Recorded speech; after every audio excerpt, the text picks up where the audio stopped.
জুলাইয়ের অভ্যুত্থানের পরবর্তীতে একটু অন্তর্বর্তী সরকারের পর একটি নির্বাচন হয়েছে, নতুন সরকার ক্ষমতায় এসেছে। এই দীর্ঘ সময়ে আমরা স্বাধীনতার যে মূল চেতনা, স্বাধীনতার যে আকাঙ্ক্ষা, স্বাধীনতাকে ঘিরে আমাদের যে প্রত্যাশার বাংলাদেশ ছিল, সেটা নিয়ে নানা ধরনের অপূর্ণতা আছে, নানা ধরনের অপ্রাপ্তি আছে, এখনও অনেক বিভাজন আছে। সব কিছু মিলিয়ে আজকের এই স্বাধীনতা দিবসে আপনার প্রাথমিক অনুভূতি জানতে। ধন্যবাদ। দেখেন, এটা উত্তর দিতে গেলে অনেক বড় অ্যান্সার।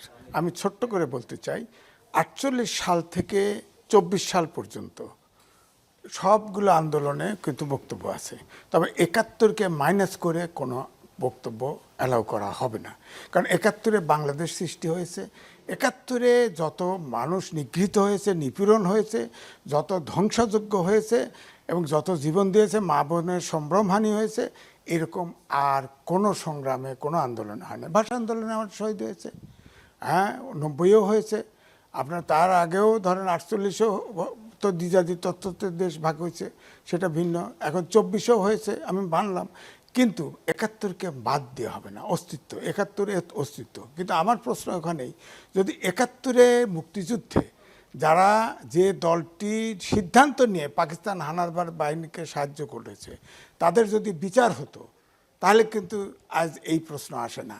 এখন তো বলা হয় যে 71-এ যারা 71-এর প্রজন্ম নষ্ট প্রজন্ম, এটাও বলা হয়েছে। খুব কষ্ট লাগে।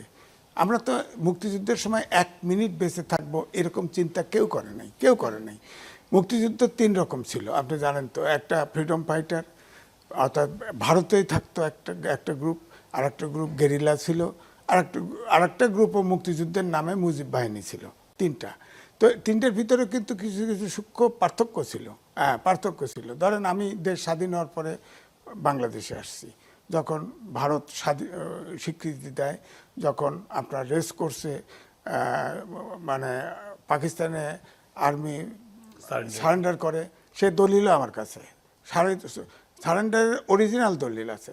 সেখানে কিন্তু বলা আছে পরিষ্কার, লাস্টে পাড়াতে বলা আছে যে পাক হানাদার বাহিনীকে যারা এবং তাদের যারা কোম্পানি, যাদের অ্যাসোসিয়েট যারা সহযোগিতা করেছে এই মুক্তিযুদ্ধে, সবাইকে সারেন্ডার করা হলো। সবাই সারেন্ডার করলো। অক্সিলারি ফোর্সেস শব্দটা অক্সিলারি ফোর্সেস, সবাইকে। অর্থাৎ সেদিন কিন্তু বলা হয়েছে যে আলবদর, রাজাকার, আমসাম, শান্তিবাহিনী যা কিছু আছে, এগুলোকে মিন করা হয়েছে।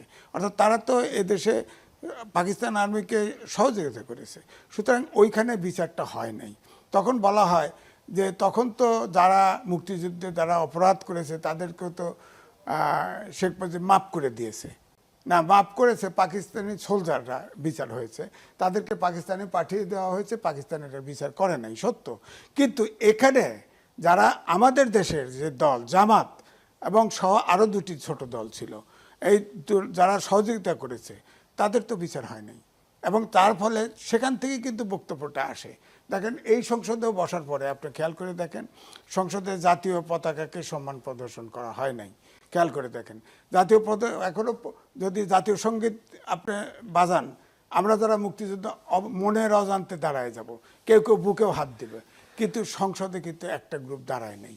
এবং এটার জনশ্রুতি তৈরি হয়েছে যে তারা তো দেশকেই মানে না, তারা দাঁড়াবে কেন? তারপরে দেখেন, এই সংসদে আপনার প্লাকার্ড এত নিয়ে গেল, ঢুকলো কিভাবে সংসদে? প্লাকার্ড লেখা আছে গাদ্দার, হ্যাঁ, বলেন, যেভাবে গাদ্দার, এটা ঢুকলো কীভাবে বলেন? এতগুলো গোপন। এই জন্যে বলা হয় যে গুপ্ত রাজনীতি। এই জন্য আমি বলি যে বিএনপির ভিতরে, আমি কিন্তু সব জায়গায় বলেছি যে বিএনপির ভিতরে আমাকে প্রশ্ন করা যায়, জামাত এত ভোট এই ইলেকশনে পেল কেন? কারণ জামাত পাইছে, সাধারণ আমাদের দেশে অনেক সাধারণ অক্ষরজ্ঞানহীন গ্রামের বধূ আছে, তাদেরকে তো দেখায় যে দাঁড়িপাল্লায় ভোট দিলে ব্যস্ত পাওয়া যাবে। কিন্তু শেষের দিকে তারা যে পরিমাণ টাকা পয়সা খরচ করেছে, যেভাবে আপনার ব্যস্ত আপনার টিকিট বিক্রি করেছে, যার ফলে মানুষ কিন্তু অনেক মানুষ কিন্তু স্ক্যার্ড হয়ে গেছে।